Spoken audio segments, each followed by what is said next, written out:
Bismillahirrahmanirrahim. Alhamdulillahi rabbil alamin. Wassalatu wassalamu ala Rasulillah wa ala alihi wa sahbihi wa man tabi'ahum bi ihsanin ila yaumiddin ba'd. Kita lanjutkan pembahasan tentang al-iman bil yaumil akhir.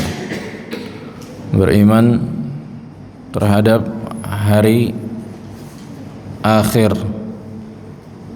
Naam. Di pertemuan yang kemarin udah kita bahas tentang tanda-tanda kiamat. Naam. Ada sekitar 10 tanda-tanda kiamat yang besar kan gitu. Begitu juga kiamat, tanda-tanda kiamat terbagi menjadi 3. Yang pertama, tanda-tanda kiamat yang sudah terjadi di zaman Nabi alaihi salatu wassalam dan telah berakhir. Kemudian yang pertengahan yang sedang terjadi.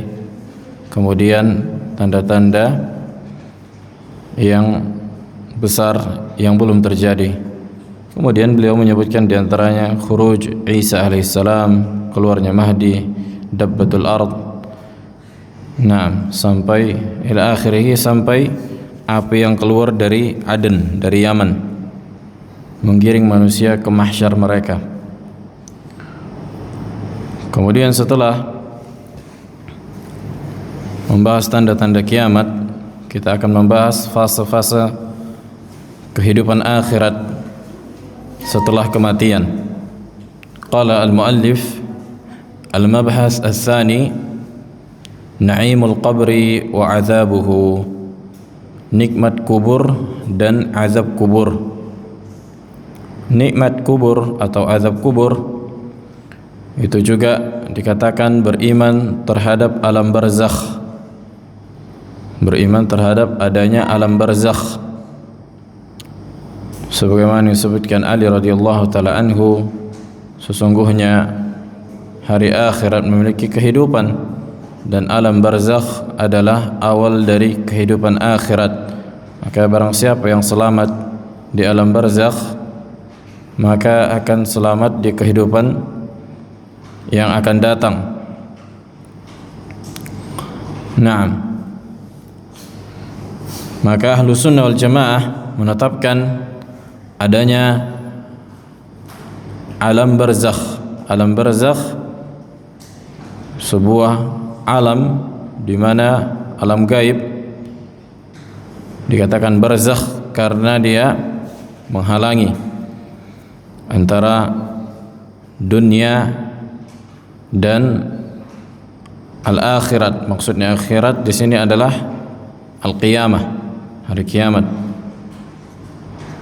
Dia tidak di dunia, akan tapi tidak juga sampai ke akhirat hari kiamat, akan tapi dimasuk ke dalam kategori hari akhir, alam gaib. Nah, maka orang yang beriman akan mendapatkan kenikmatan di dalam kuburannya. Maka orang kafir akan diazab di dalam kuburnya. Sebagaimana Allah sebutkan di dalam ayat surah Ibrahim, yuthabbitullahu alladhina amanu bil qawli tsabit fil hayatid dunya wa fil akhirah. Maka Allah teguhkan orang-orang yang beriman dengan ucapan yang teguh di kehidupan dunia dan di akhirat. Nah, maka ayat ini menunjukkan bahwa dikuatkannya orang-orang beriman. Yang pertama, orang yang beriman itu ditanya di dalam kuburannya.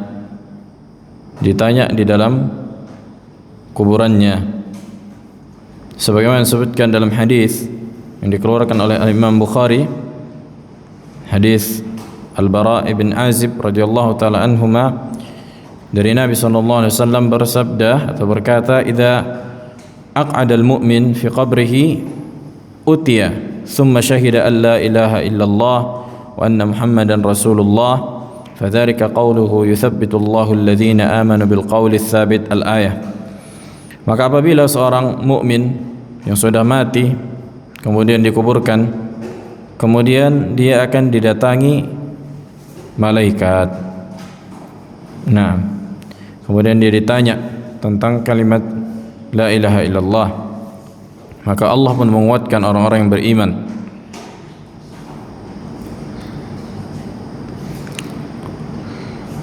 Itu dikatakan fitnatu al-qabr. Maksud fitnatul qabr adalah soal al-munkar wa nakir. Soal munkar wa nakir. Fitnatul qabr bukanlah azab kubur, tapi dia di antara alam barzakh.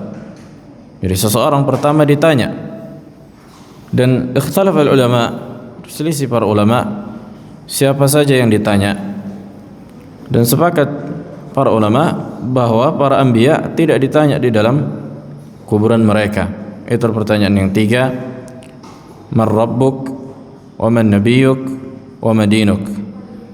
Nah, siapa Rabbmu, siapa Rasulmu, dan apa agamamu? Adapun orang yang beriman akan menjawab, Rabbi Allah wa Nabi Muhammad wa dini al-Islam.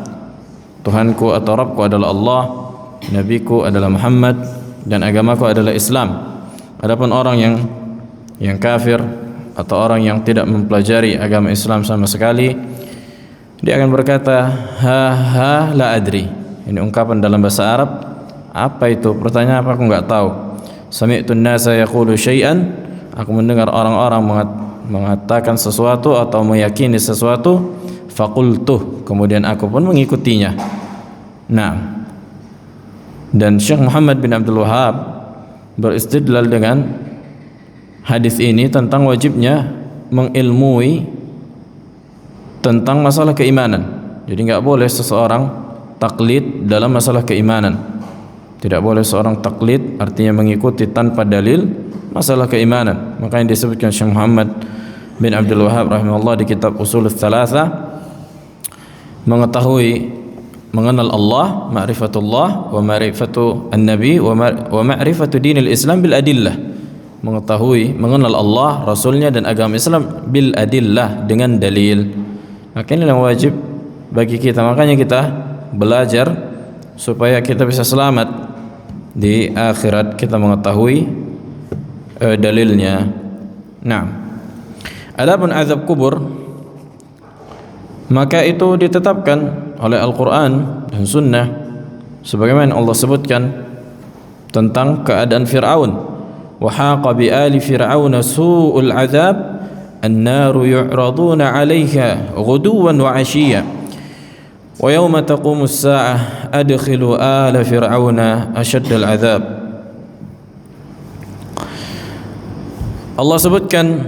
Allah menyebutkan di surah Ghafir ketika tetaplah bagi Fir'aun azab yang pedih, yang dimana mereka dimasukkan an-naru yu'raduna 'alaiha ghuduwan wa 'ashiyya.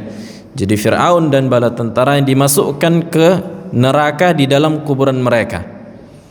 Jadi kan mereka diazab kubur, kemudian neraka itu dibukakan pintunya, dimasukkan ke dalam setiap pagi dan petang. Ini menunjukkan apa? Surga dan neraka itu sudah ada. Surga dan neraka itu sudah ada. Makanya Firaun dimasukkan, nanti dikeluarkan lagi, masukkan lagi, keluarkan lagi. Nah, kapan fullnya azabnya itu? Ketika nanti hari kiamat. Ketika nanti hari kiamat. Qala Al-Qurtubi, berkata mufassir Al-Qurtubi, al-jumhur, mayoritas para ulama tafsir, ala anna hadzal 'ard yakunu fil barzakh, menunjukkan bahwa yang dimasukkan itu, maksudnya Firaun dimasukkan ke dalam neraka itu ketika dia di dalam kuburan. Qala yakunu fil barzakh, ketika dia di dalam kuburannya dimasukin dia. Bayangkan azab yang pedih bagi Firaun. Wa huwa hujjatun fi tathbiti azabi al-qabri. Maka inilah hujjah menunjukkan bahwa adanya azab kubur. Jadi azab kubur itu ada banyak macamnya. Ada yang seseorang dipukul dengan palu, ada yang dihimpit sesuai dengan dosa yang mereka lakukan dan tidak diampuni oleh Allah Subhanahu wa taala. Nasallallahu salamat wal afiyah. Makanya kita senantiasa meminta perlindungan dari azab neraka dan azab kubur di setiap tasyahud akhir, kan gitu. Di situ di antara tempat-tempat atau kondisi mustajabnya doa. Naam. Berkata Al-Hafidh Ibn Katsir, Imam Mufassir, wa hadhihi al-ayah aslun kabirun fi istidlal ahli sunnati ala adzabil barzakh fil qubur. Maka ayat tadi, an-naru yu'raduna 'alaiha ghuduwan wa 'ashiyah, al-ayah, maka ini dalil yang sangat jelas yang digunakan ahlu sunnah untuk menetapkan adanya azab kubur. Nah, begitu juga Allah sebutkan atau Allah menyebutkan di surat Taubah, sanu'adzibuhum marratain thumma yarudduna ila azabin azim, akan kami azab mereka 2 kali, kemudian ditarik, dilemparkan kepada azab yang paling pedih. Dan para ulama beristidlal dengan ayat ini, sanu'adzibuhum marrataini, akan kami azab mereka 2 kali. Maksudnya adalah azab kubur, ketika di kuburan dan nanti pada hari kiamat dimasukkan ke neraka. Naam, fa'an Mujahid annahu qala fi tafsir al-ayah bil ju'i wa azabil qabri. Naam, dengan kelaparan, maksudnya ketika di dunia juga diazab, di kuburan diazab, nanti di akhirat masuk neraka. Triple. Kan itu, di dunia diazab, di kuburan, dan dimasukkan ke neraka. Na'udzubillah. Qala thumma yuradduna ila azabin azim, ila azabin azim yaumal qiyamah. Kemudian dimasukkan mereka ke azab yang paling pedih, maksudnya pada hari kiamat. Begitu juga disebutkan oleh Qatadah tentang tafsir ayat, sanu'adzibuhum marratain, azabud dunya wa azabul qabr thumma yurudduna ila azabin azim. Azab ketika di dunia, di kuburannya diazab, kemudian hari kiamat masuk neraka, kekal azabnya. Subhanallah.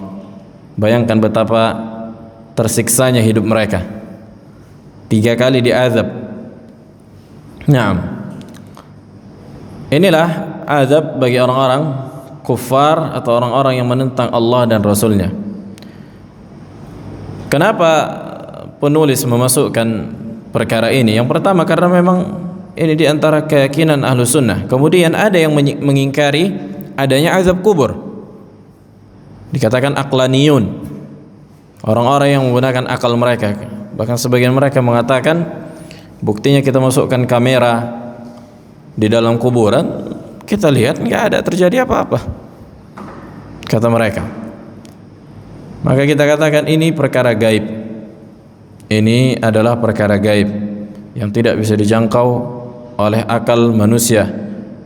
Bukankah orang yang tidur itu bermimpi buruk, bisa bermimpi buruk, tapi kita lihat dia nggak kenapa-napa? Nah, ini di antara bentuk pendekatan pemahaman, kan gitu.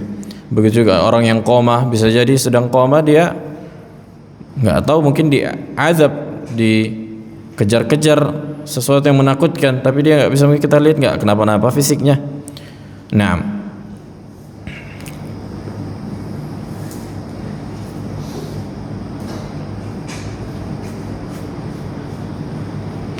begitu juga disebutkan dalam hadis riwayat Bukhari dan Muslim dari hadis Abdullah bin Umar bahwa Rasulullah sallallahu alaihi wasallam berkata, "Inna ahadakum idza mata 'urida 'alaihi maq'adahu bil ghadati wal 'ashi." Sesungguhnya salah seorang di antara kalian apabila telah mati akan ditampakkan tempat duduknya. Jadi orang sudah meninggal, di dalam kuburan itu dinampakkan nanti setiap pagi dan petang.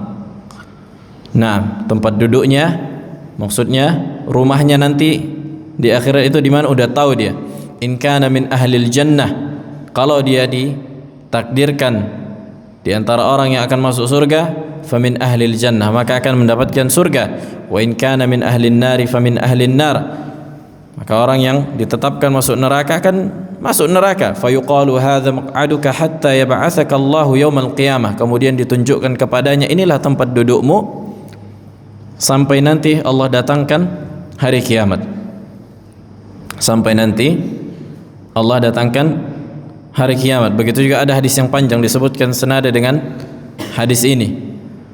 Nah, kemudian katanya, Rabbi aqimis sa'ah, ya Allah, segerakan hari kiamat. Udah enggak sabar aku masuk surga. Jadi orang yang ingin mendapatkan surga, tadi dia enggak sabar. Nah, orang yang ditetapkan masuk neraka, katanya, Rabbi la taqimis sa'ah, ya Allah jangan buat hari kiamat, enggak kuat. Ini aja enggak kuat azab yang dikubur ini. Apalagi di neraka, naudzubillah, yang lebih parah. Nah, dan sebagaimana kita sebutkan bahwa ada sebagian kelompok yang menolak azab kubur. Di antaranya sebagian firqah Mu'tazilah. Sebagian firqah Mu'tazilah mengingkari azab kubur, walaupun di antara pembesar mereka, di antara Abdul Jabbar Al-Mu'tazili di kitabnya Syarah Usulul Khamsah, dia menetapkan azab kubur dengan ayat. Dia menetapkan azab kubur dengan ayat, an-naru yu'raduna 'alaihi ghuduwan wa 'ashiyya wa yawma taqumus sa'ah adkhilu ala fir'aun asyaddal azab, al-ayah. Nah, menunjukkan bahwa ada sebagian perkara akidah yang enggak bisa dijangkau dengan akal, mereka tetapkan dengan dalil. Akan tapi dalam bab nama dan sifat Allah, mereka menetapkan dengan akal. Ini menunjukkan kontradiksinya mereka. Sementara Ahlussunnah itu konsisten dalam setiap bab. Konsisten dalam setiap bab kita menetapkan Al-Quran dan Sunnah yang menjadi rujukan dalam perkara akidah. Nah, kemudian uqu'un na'im al-qabr wa 'adzabuhu 'ala ar-ruhi wal jasad ma'an. Jadi sebagian mengatakan bahwa azab kubur itu hanya ruhnya saja, ruh manusia saja yang diazab, jasadnya enggak. Kemudian sebagian lagi mengatakan jasadnya saja, ruhnya enggak. Maka yang benar adalah apa? Dengan ruh dan jasad. Dengan ruh dan jasad. Inilah akidah Ahlussunnah wal Jamaah, bahwa azab kubur itu terjadi pada fisik manusia dan ruhnya. Terus bagaimana dengan ruh orang yang dalam kuburan? Buktinya kita lihat enggak kenapa-napa tuh, kan gitu. Maka ini kita katakan perkara yang gaib. Ini kita katakan perkara yang gaib. Bahkan sebagian, kata sebagian para ulama, mungkin ada yang apabila dibongkar ada yang terlihat memang terbakar di situ, ada ular. Nah, Allahu a'lam. Yang jelas kita beriman bahwa yang diazab adalah jasad dan ruhnya seseorang di dalam kuburannya.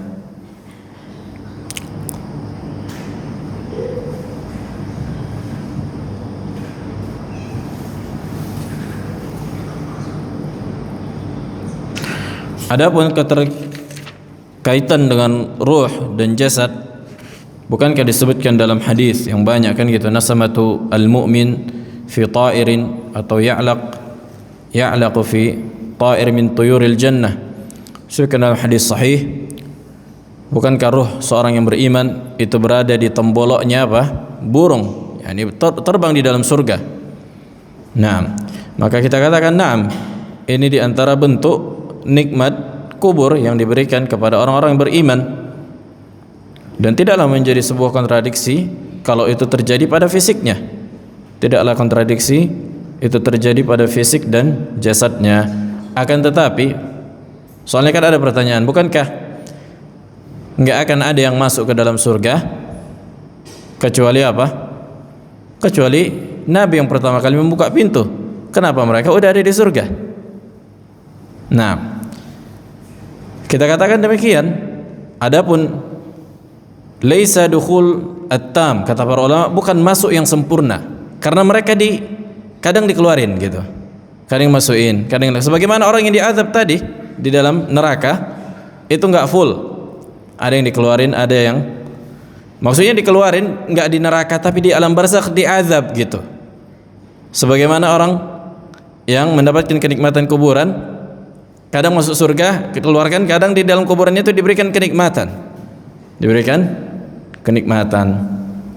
Nah,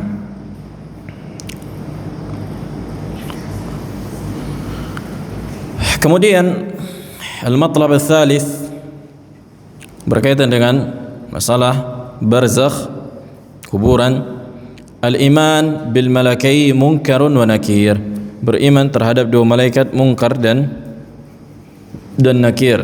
Udah kita bahas sebenarnya di pembahasan tentang malaikat. Nah, dan hadis sahih banyak menunjukkan sifat mereka kan gitu. Bahwa mereka bertanya kepada orang yang baru dikuburkan. Kata Nabi SAW, disebutkan di riwayat yang sahih, idza qubira al-mayyit qala ahadukum atahu malakan aswadan azraqan yuqalu li ahadihima al-munkar wal akhar nakir. Apabila salah seorang dari antara kalian dari yang dikuburkan, maka ketika orang-orang yang mengantarkannya itu meninggalkannya, datanglah dua malaikat aswadan azraqan. Qala ba'du syurrah aswadan fi ajsamihim wa azraqan fi uyunihim. Badan mereka hitam, mata mereka biru. Nah, Allahu a'lam bagaimana sifat mereka, tapi yang dijelaskan aswadan azraqan, hitam kebiru-biruan. Yuqalu li ahadihim al-munkar wal akhar nakir. Salah seorang di antara dua malaikat ini namanya munkar dan satu lagi nakir. Fayaqulani ma kunta taqulu fi hadzal rajul. Kemudian salah atau keduanya berkata kepada mayit yang dikuburkan ini, apa yang engkau katakan atau engkau yakini terhadap seorang pemuda ini? Maksudnya Nabi alaihi salatu wasalam.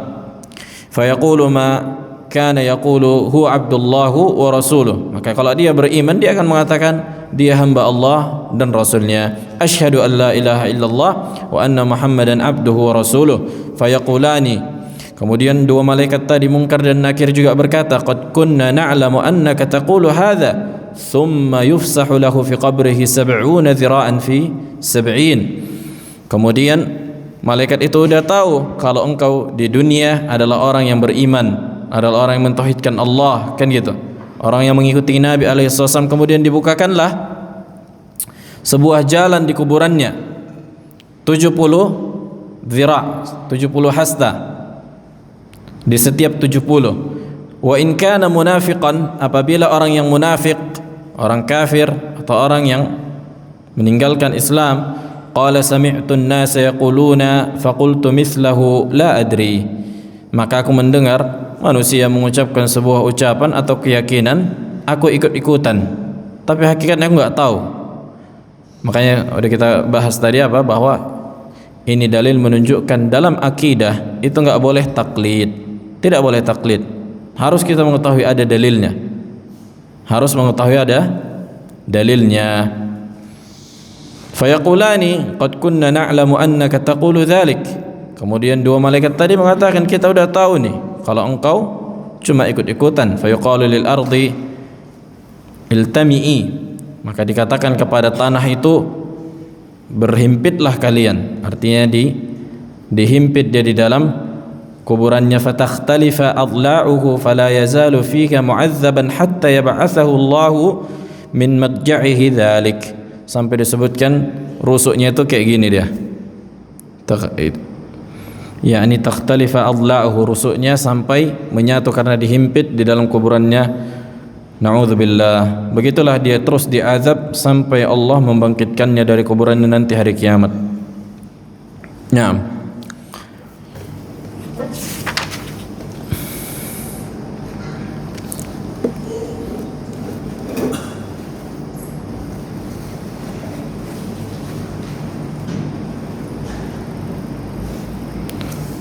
Kemudian disebutkan, walaupun beliau tidak menyebutkan, ada sebagian masalah yang berkaitan dhammu al-qabr. Ada dikatakan dhamm al-qabr. Disebutkan di riwayat, sebagian ulama mendhaifkan hadisnya, Akan tapi yang disebutkan di kitab-kitab akidah, syarah i'tiqad Ahlussunnah wal Jamaah, yatadawal ulama. Tidaklah para ulama menyebutkan masalah yaumul akhir kecuali ada dhammul qabr. Jadi setiap orang itu pasti dihimpit di dalam kuburannya. Makanya disebutkan dalam hadis, sekiranya Sa'ad itu selamat dari himpitan kubur, maka dia lebih layak untuk selamat. Nah, sebagian masyayikh kita yang mengajarkan kitab tauhid, di antara Syekh Al-Khadr Al-Baydhani, dia mendhaifkan hadis ini. Kemudian ana minta takhrij hadisnya, pendhaifannya, yakni nanti ana kasih, kata beliau. Nah, Allahu a'lam. Tapi yang jelas di kutub-kutub akidah disebutkan tentang setiap orang akan dihimpit di dalam kuburan, dan para ulama berselisih tentang tafsir makna dhammil qabr. Apa maksudnya? Sebagian mengatakan bahwa dhammil qabr, dihimpitnya seorang dalam kuburan, di kuburannya, itu bagaikan seorang ibu yang ketemu dengan anaknya. Bagaikan ibu yang ketemu dengan anaknya, seolah-olah tanah itu ibunya dan kita adalah anaknya. Sebagian ulama menafsirkan demikian. Sebagian lagi mengatakan ini azab. Sebagian lagi mengatakan bahwa orang yang beriman akan ringan baginya perkara tadi, himpitan tadi. Nah, dan ini bukan azab yang tanda maknanya azab seperti orang kufar. Jadi setiap orang pasti akan merasakan himpitan kuburan tadi. Sebagian lagi ulama mengatakan bahwa maksudnya ini adalah bentuk penghapusan dosa-dosanya dan kurangnya dia dalam mengerjakan ibadah. Maka udah sekali itu doang gitu. Hatta orang yang pun yang mendapatkan nikmat kubur bakal dihimpit, kata para ulama. Wallahu alam bihadza. Kemudian beriman tentang al-ba'ts, hari kebangkitan. Adapun makna hari kebangkitan, di antara maknanya al-irsal, diutus, dilepaskan, kan gitu. Itu secara bahasa. Awil itharat, al-itharat wa tahrik, atau menggerakkan. Adapun makna secara syariat,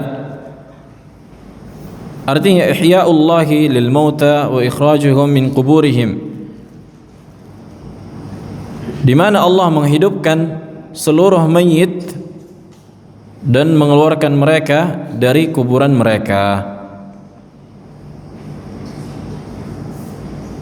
Dihidupkannya seluruh orang yang mati, artinya udah antara hubungan ruh dengan jasadnya ini kembali normal, dalam tanda kutip, nggak akan berpisah lagi gitu, nggak akan berpisah lagi, karena kan di kuburan ada fase-fase lepas-lepasnya gitu.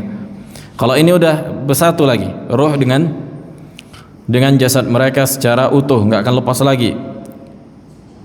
Itu makna ihya, dihidupkan kembali mereka dan dikeluarkannya mereka dari kuburannya. Dikeluarkan dari kuburan.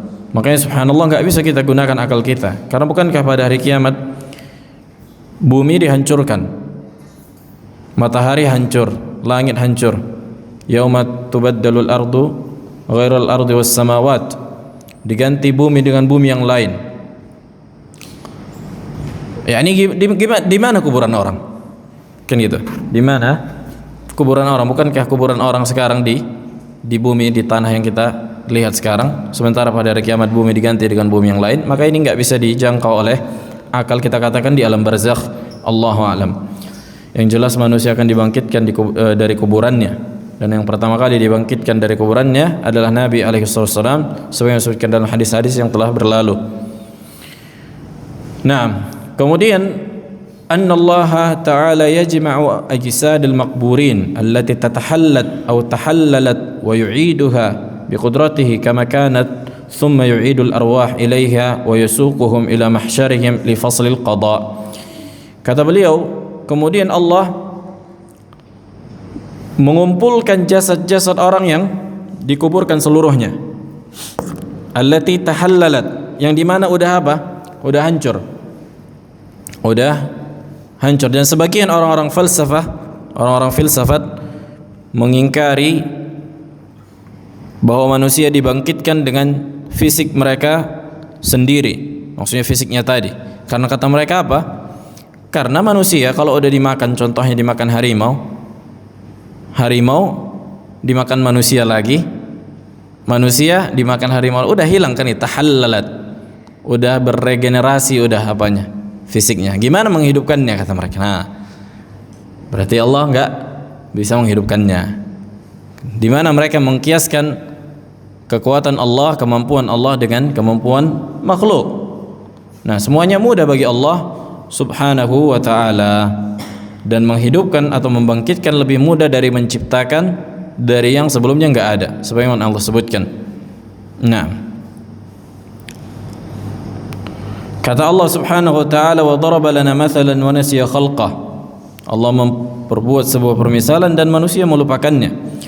Qala man yuhyil 'idhama wa hiya ramim. Siapa yang menghidupkan jasad yang sudah melepuh, hancur, udah tinggal tulang?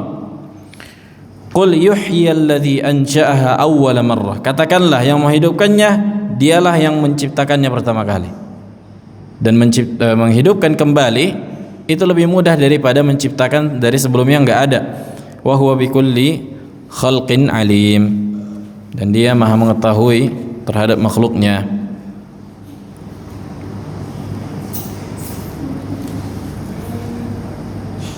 Begitu juga disebutkan dalam riwayat masyhur, riwayat Bukhari dan dikeluarkan An-Nasa'i, kisah seorang yang melakukan banyak dosa,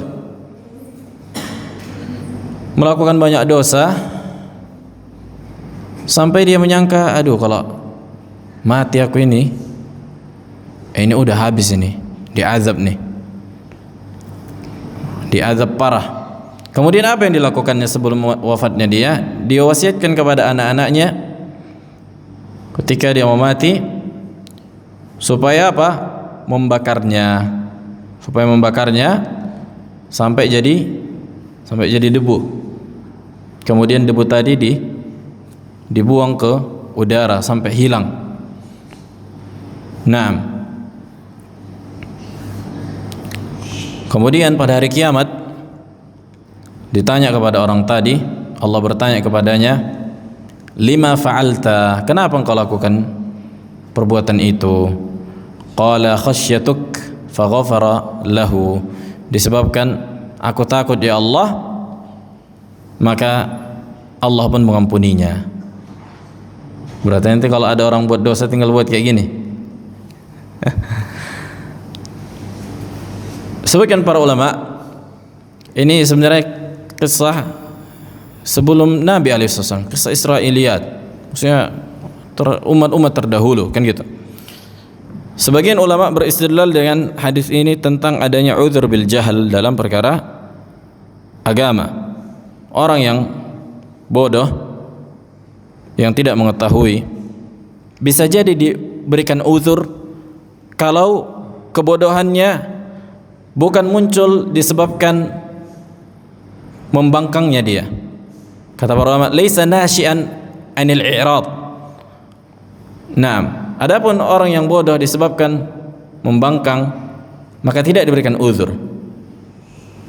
Orang yang bodoh dalam perkara agama kemudian jatuh pada perkara kekufuran, kalau dia dikasih tahu dia enggak mau, maka ini dikatakan i'rad, maka tidak ada uzur baginya, maka dia kafir.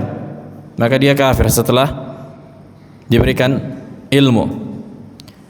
Nah, kemudian para ulama menyebutkan di sini dia tidak mengingkari kemampuan Allah. Makanya disebutkan dalam hadis itu kan apa? Lau anna Allah yaqdiru qadara alayya la yu'adzibanni adzaban la yu'adzibu ahada minal alamin.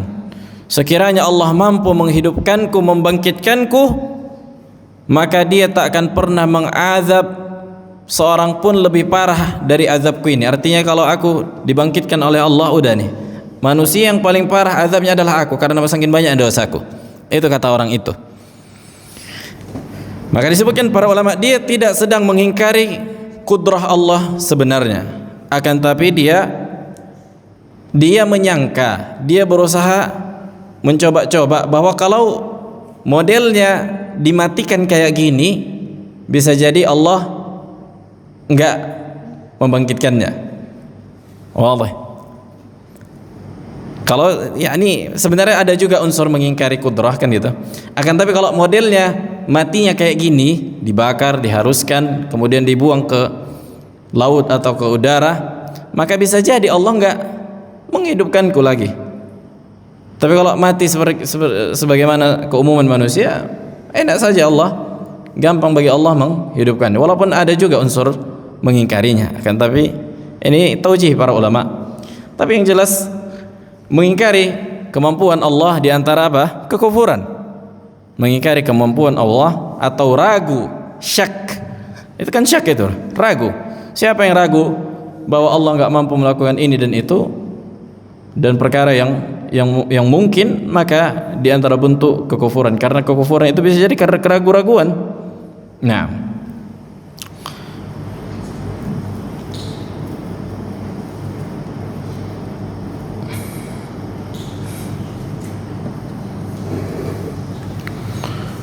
kemudian dalil tentang dibangkitkannya manusia dari Alkitab wa Sunnah. Sebagaimana Allah sebutkan, "Tsumma ba'atsnakum min ba'di mautikum la'allakum tashkurun." Kemudian kita bangkitkan kalian setelah wafatnya kalian supaya kalian bersyukur. Allah juga katakan, "Ma khalqukum wa la ba'tsukum illa ka nafsin wahidah." Tidaklah penciptaan kalian dan dibangkitkannya kalian kecuali seperti membangkitkan dan menciptakan satu orang.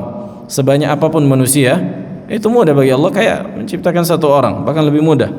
Innallaha sami'un basir. Wa qala subhanahu za'ama alladhina kafaru alla yub'atsu. Orang-orang kufar mengklaim bahwa mereka tidak akan dibangkitkan kalau mati. Qul bala wa rabbi latub'atsunna thumma latunabba'unna bima amiltum wa dzalika 'ala Allah yasir.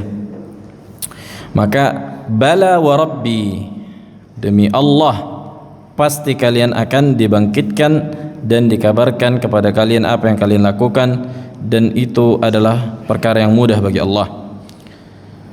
Nah, begitu juga sebutkan dalam hadis riwayat Bukhari dan Muslim, riwayat Abi Hurairah, kata Nabi SAW, "La tufaddilu baina anbiya'illah fa innahu yunfaqu fis sur." Janganlah kalian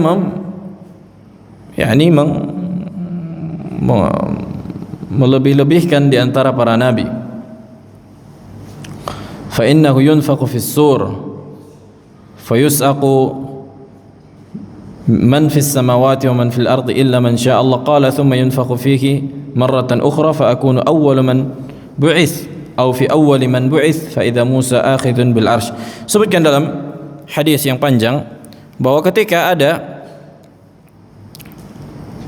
seorang muslim bertemu dengan Yahudi atau bertemu dengan ahli kitab, kemudian mereka berantem.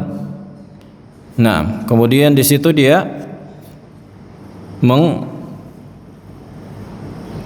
mengatakan bahwa Nabi SAW lebih mulia dari Nabi kalian, dari Musa. Makanya sebutkan dalam hadis, "La tufaddiluni." Artinya apakah boleh mengatakan, apakah boleh mengatakan Nabi ini lebih mulia dari Nabi itu, lebih utama dari Nabi itu secara ain? Sebagian mengatakan enggak boleh secara ain. Artinya enggak boleh kita katakan misalnya, walaupun kita tahu, tapi dalam rangka apa? Dalam rangka berantem sama orang, ini enggak boleh gitu. Adapun hanya sebatas mengabarkan bahwa Nabi SAW lebih mulia dari Nabi Musa, ini jelas sebagian ulama mengatakan boleh. Sebagian lagi mengatakan jangan sebutkan Nabi yang tidak dimuliakan itu. Artinya jangan katakan Nabi Muhammad lebih mulia dari Nabi Musa, tapi katakanlah Nabi Muhammad lebih mulia dari seluruh Nabi. Nabi Muhammad lebih mulia dari seluruh Nabi. Kan enggak disebutkan siapa Nabi, pokoknya seluruh Nabi. Nah, sebagian penjelasan sebagian para ulama. Nah, tapi saksi bahasan di sini bahwa aku yang pertama kali dibangkitkan, kata Nabi. Fa akunu awwala man bu'its atau fi awwali man bu'its. Nah, begitu juga karena disebutkan ketika ditiup sangkakala, maka manusia apa? mati seluruhnya gitu, tumbang. Kemudian kata Nabi sallallahu alaihi wasallam, "Wala adri faraitu Musa akhidhun biqawamil arsy." Aku melihat Nabi Musa bergantung di tiangnya arsy. Wala adri afaqa qabli aw huwa mimma istathnahu Allah. Aku enggak tahu apakah Nabi Musa ini lebih dahulu bangun atau dia enggak kena efek dari tiupan sangkakala. Nah, Allahu a'lam.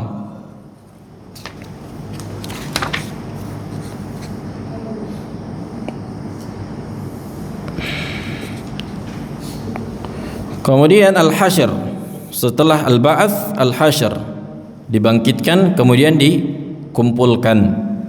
Jadi manusia dibangkitkan dari kuburan mereka, keluar, kemudian apa? Dikumpulkan.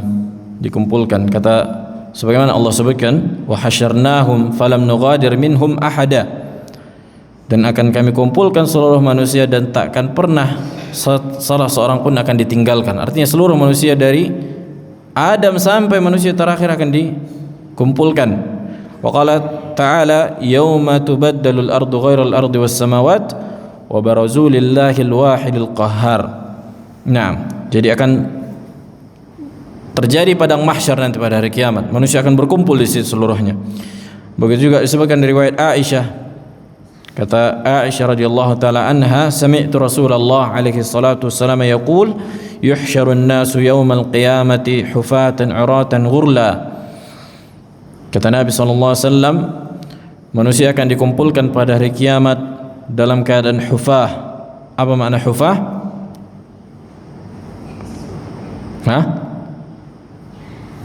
Laisa ma'hu ni'al, kan gitu, hafian, artinya enggak pakai sendal.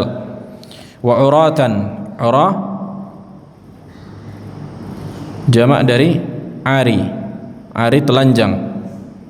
Naam, ghurlan laisa, atau orang yang belum dikhitan, ghairu makhtunin, dikembalikan ke sebagaimana semulanya ia ketika dilahirkan, tapi dengan fisik yang besar, bukan kayak bayi lagi. Naam. Kemudian kata Aisyah, qultu ya Rasulullah, an-nisa' war-rijal jami'an yanzuru ba'dhum ila ba'd. Ya Rasulullah, pada hari kiamat orang dikumpulkan dari kuburan ini dalam keadaan telanjang. Waduh, gimana nanti orang lihat-lihatan dong? Kan gitu. Apa kata Nabi sallallahu alaihi wasallam? Ya Aisyah, al-amru asyad min an yanzur ba'dhum ila ba'din. Pada hari itu orang udah enggak mikir lagi tentang auratnya orang. Enggak mikir lagi saking beratnya pada hari itu. Orang mikir gimana caranya selamat, nggak mikir lagi gimana dia pakai baju atau enggak. Kan sering ada kejadian kayak gitu, gempa, orang udah nggak mikir lagi mau telanjang mau apa, bodoh amat, yang penting gimana caranya apa selamat. Kalau ada kejadian kebakaran, orang nggak peduli udah. Nah, tapi itu menunjukkan polosnya Aisyah radhiyallahu taala anha. Nah,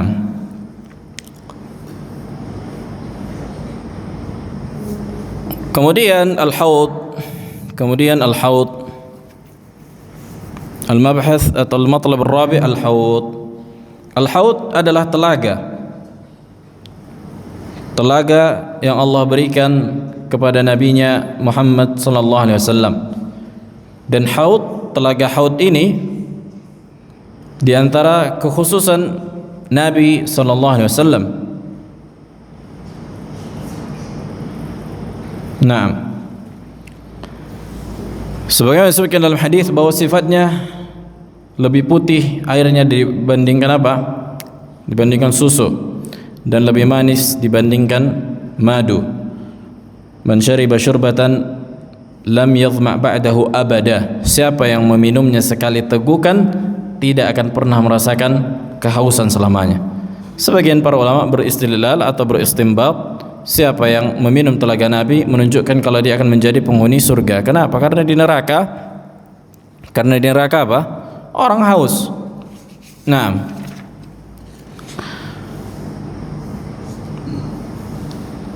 disebutkan dalam riwayat hadis Anas bin Malik bahwa Rasulullah sallallahu alaihi wasallam bersabda, "Inna qadra haudhi kama baina Ailata ila San'a min al-Yaman wa anna fihi min al-abariq ka'adadi nujumi as-sama." Sesungguhnya panjangnya atau lebarnya haudku itu dari Ailah ke San'a, dari Yaman ke daerah Syam. Ini lebar, panjang. Karena enggak semua manusia meminum telaga. Tidak semua manusia meminum telaga Nabi. Kata Nabi SAW, wa inna fihi minal abariq, ada cangkir-cangkir, gelas-gelas, yang dimana gelas-gelas dan cangkir-cangkir tersebut banyaknya sebagaimana banyaknya bintang di langit. Disebutkan juga di antara sifat telaga Nabi SAW, haudi masiratu syahr, panjangnya haudku itu sekitar, telagaku itu sekitar 1 bulan perjalanan. Wa zawayahu sawa, lebar dan panjang itu sama. Sebagian mengatakan lingkaran, sebagian mengatakan persegi 4, segi 4 sama kaki. Ma'ahu abyad minal laban, airnya lebih putih daripada susu, dan wanginya atyabu minal misk, lebih wangi dari kasturi.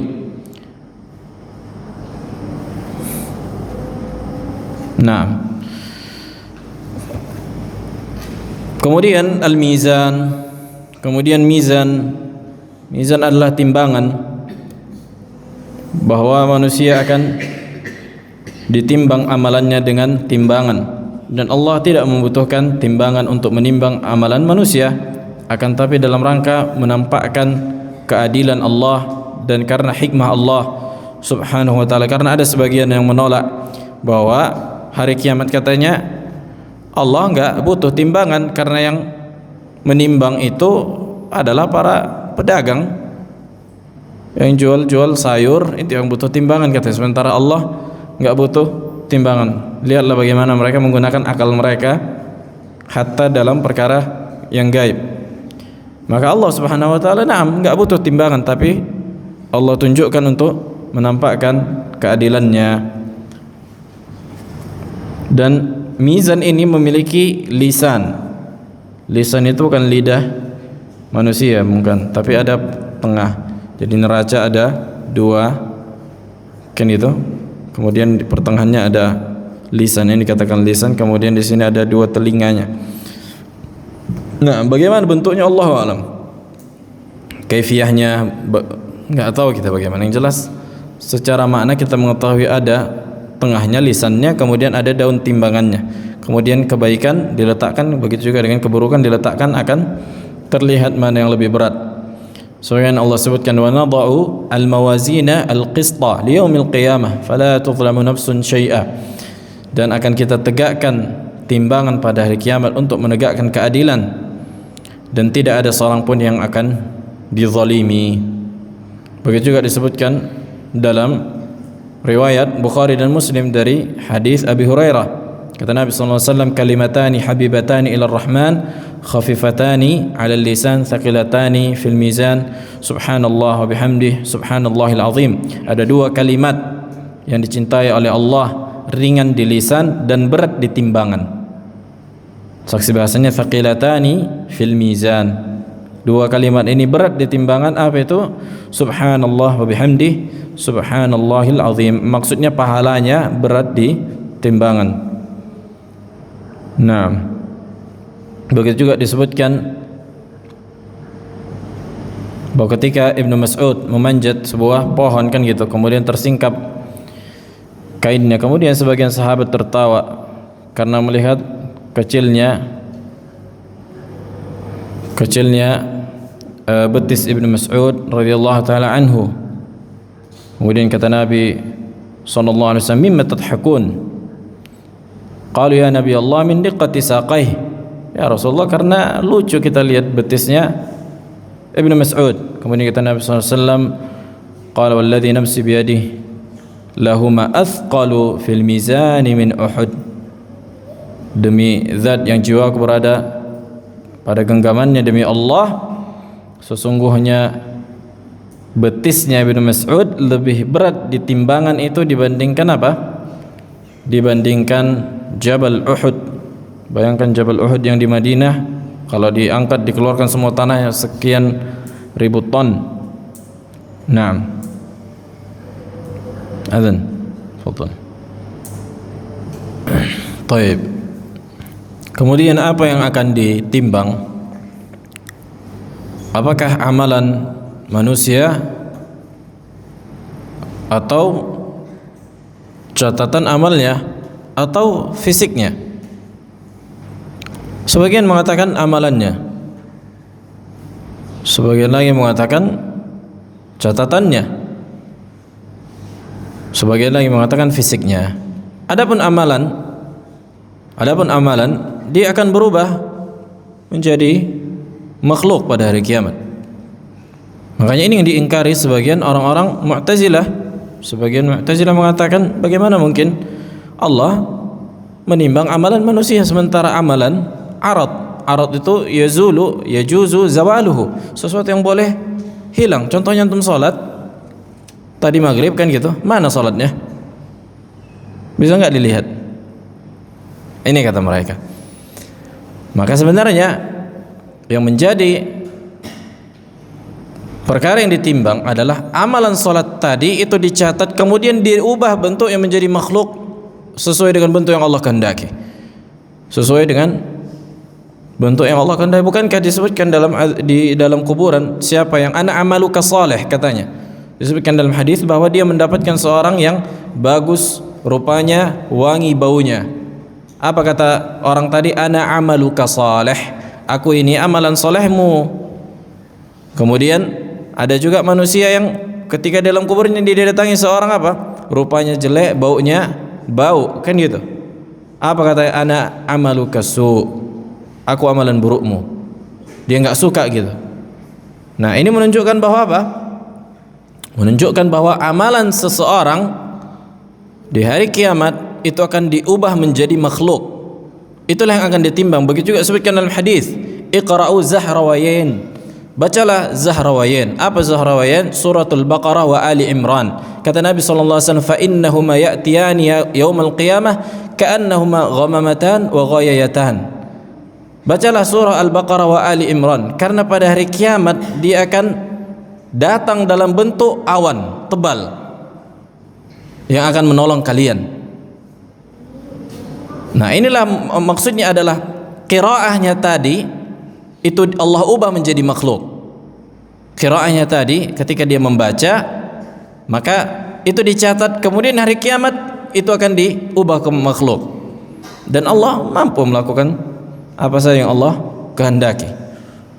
Nah, bukan berarti hilang. Iya, kita lihat hilang, tapi nanti pada hari kiamat kan ada catatannya, dan Allah buat nanti amalan yang salat itu atau zikir tadi menjadi makhluk yang ditimbang, yang bisa ditimbang.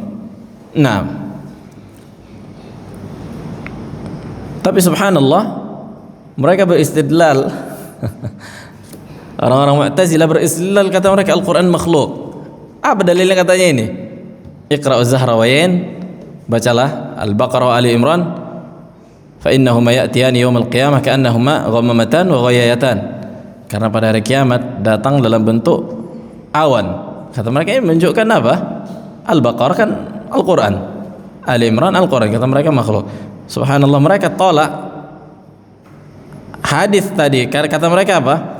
Kata mereka amalan pada hari kiamat itu enggak ada mizan. Kenapa? Karena Allah enggak bisa membangkitkan amalan seseorang, karena amalan seseorang itu sudah hilang setelah dia lakukan, kan itu.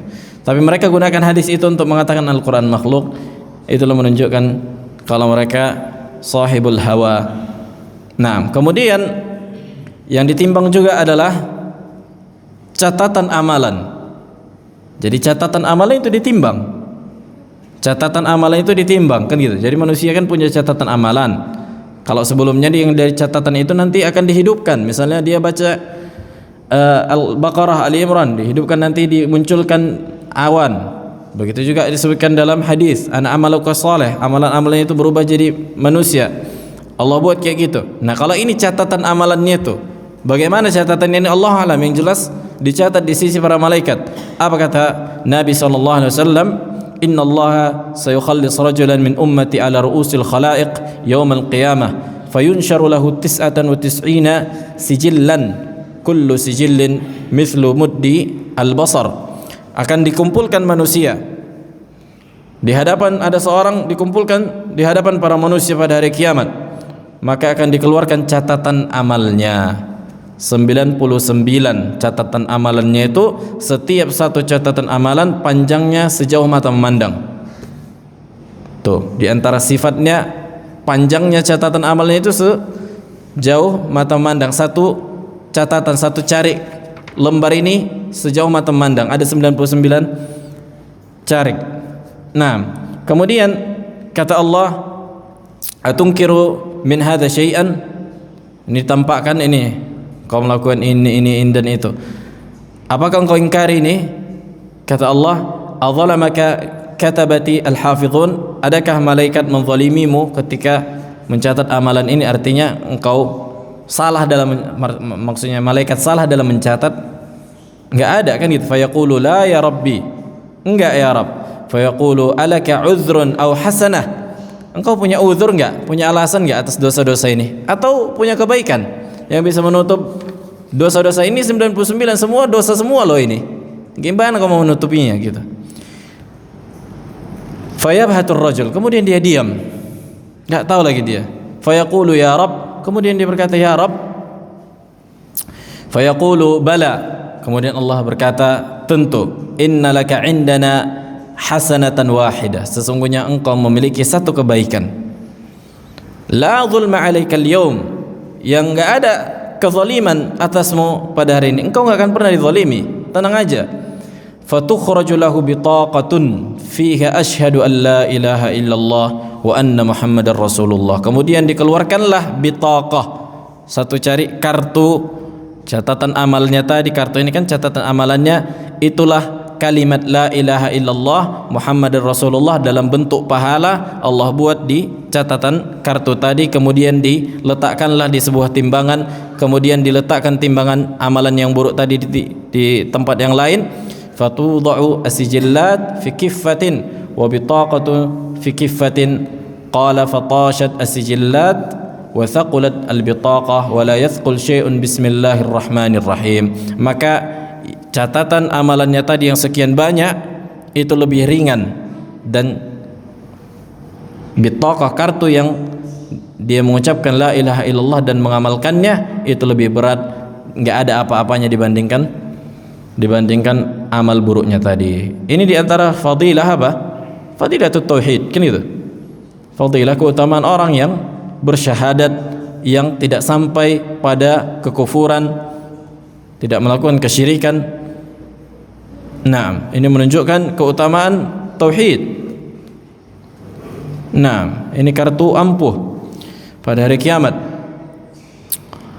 Kemudian yang ketiga, al-amil nafsuh, kemudian fisiknya. Walaupun sebagian para ulama mengkritik, karena disebutkan dalam hadis ada seorang yang berat badannya melompat ke mizan, dan itu enggak membuat mizan itu bergerak sedikit pun, menunjukkan kalau apa? Fisiknya enggak bermanfaat. Nah, karena disebutkan juga dalam sebagian hadis yang lain bahwa bukankah betisnya Ibnu Mas'ud yang tadi lebih berat apa dibandingkan gunung Uhud. Allahu a'lam.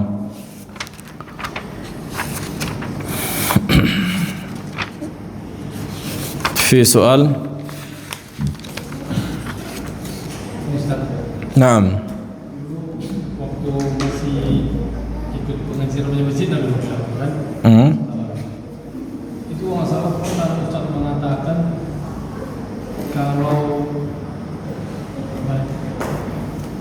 manusia berbuat dosa, mau segala dosa gitu kan, kalau dia tidak melakukan dosa kesyirikan, dia tetap diajak di api neraka. Tapi setelah dia habis masa hukumannya, dia akan masuk ke surga. Tapi jangan melakukan kesyirikan. Nah, yang pertama, dosa secara umum tidak diampuni oleh Allah apabila jatuh pada kesyirikan dan kekufuran apabila mati dan belum bertaubat. Wa hadza bil ittifaq, sepakat para ulama dosa kesyirikan dan kekufuran apabila seorang mati dan belum bertaubat tidak akan diampuni oleh Allah, sebagaimana Allah sebutkan innallaha la yaghfiru an yushraka bih wa yaghfiru ma duna dzalika liman yasha la in asyrakta la yahbatanna 'amaluk wa la takunanna minal khasirin innahu may yusyrik billah faqad harrama Allahu 'alaihi al-jannah wa ma'wahu an-nar wa ma lidh-dhalimin min ansar. Al-adillah katsirah, kan gitu. Kemudian apabila dosa selain kesyirikan dan kekufuran yang tidak mengantarkan pelakunya dari yang tidak mengeluarkan pelakunya dari keislaman, apa hukumnya? Semua dosa besar selain kesyirikan dan kekufuran itu di bawah kehendak Allah. Mungkin Allah ampuni, mungkin Allah azab sesuai dengan kadar dosanya.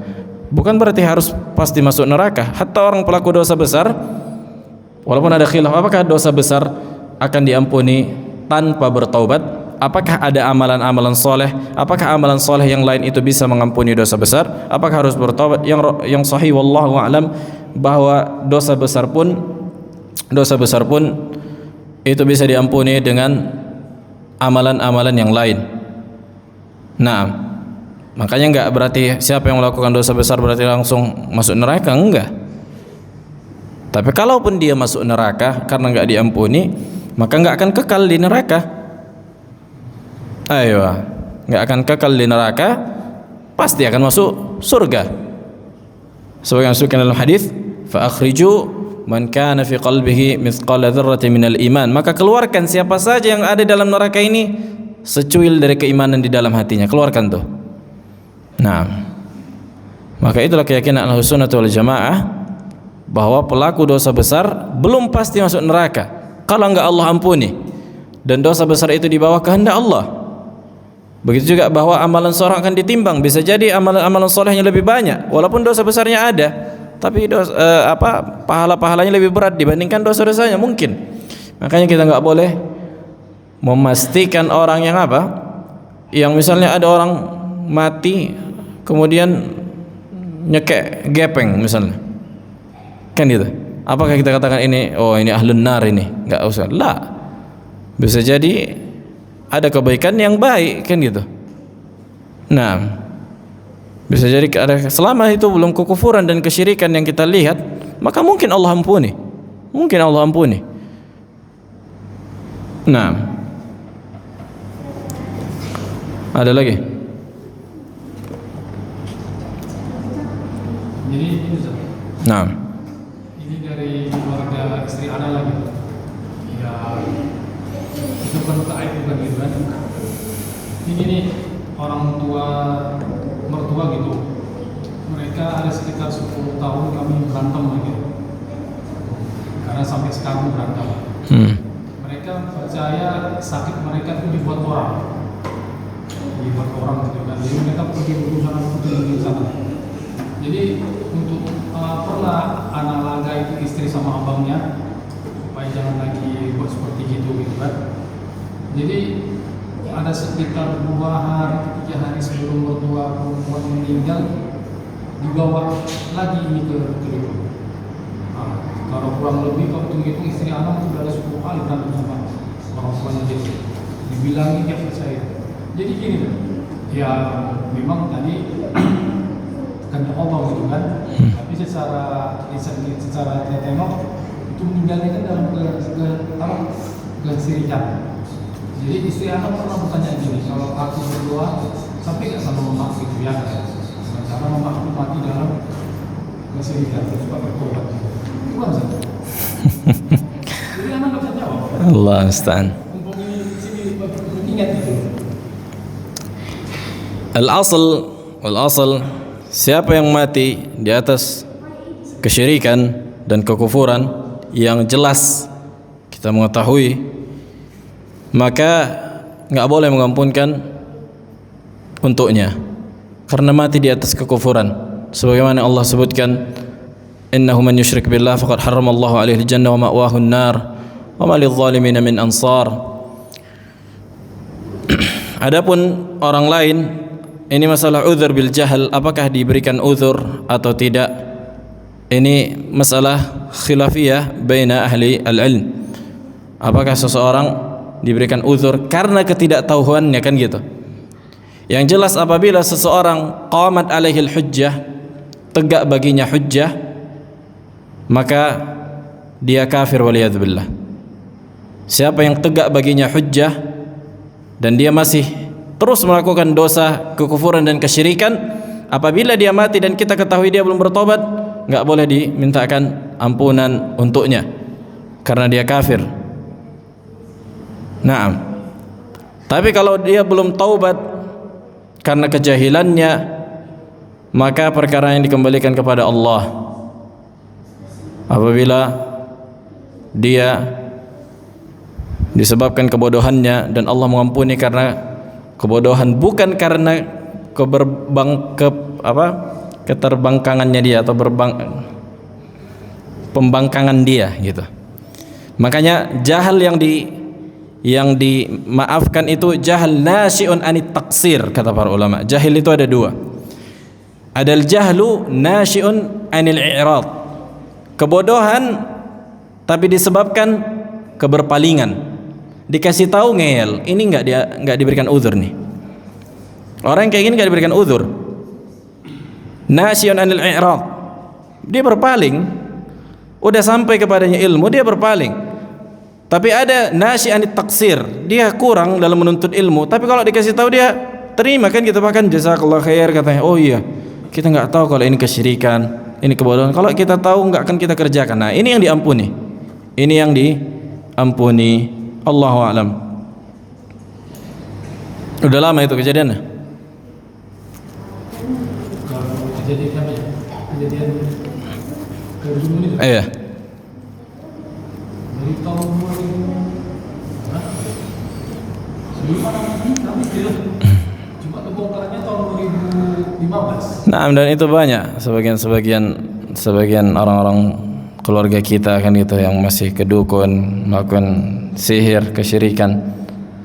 Maka itu dia, kalau kita tahu hujjah telah tegak atas mereka, maka mereka kufar, mereka kafir waliyadzubillah, enggak boleh memintakan ampun.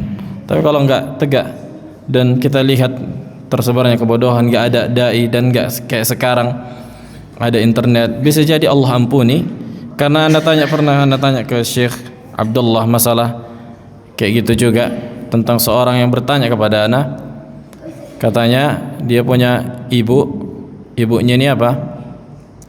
Ibunya ini mati dalam keadaan enggak sholat. Kenapa enggak sholat? Ana bilang karena suaminya, maksudnya ayahnya dia, ikut pemahaman tarekat, lepas darinya syariat. Ana bilang udah kafir.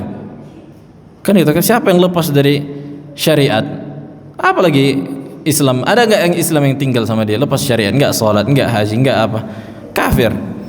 Nah, adapun masalah meninggalkan sholat, ana bilang kalau dia meninggal dalam keadaan meninggalkan sholat, maka ada tafsir para ulama, kan gitu, tafsir yang masyhur. Kalau dia meninggalkan secara keseluruhan maka kafir. Kalau dia meninggalkan sebagian dan karena malas, sebagian ulama mengatakan itu enggak kafir.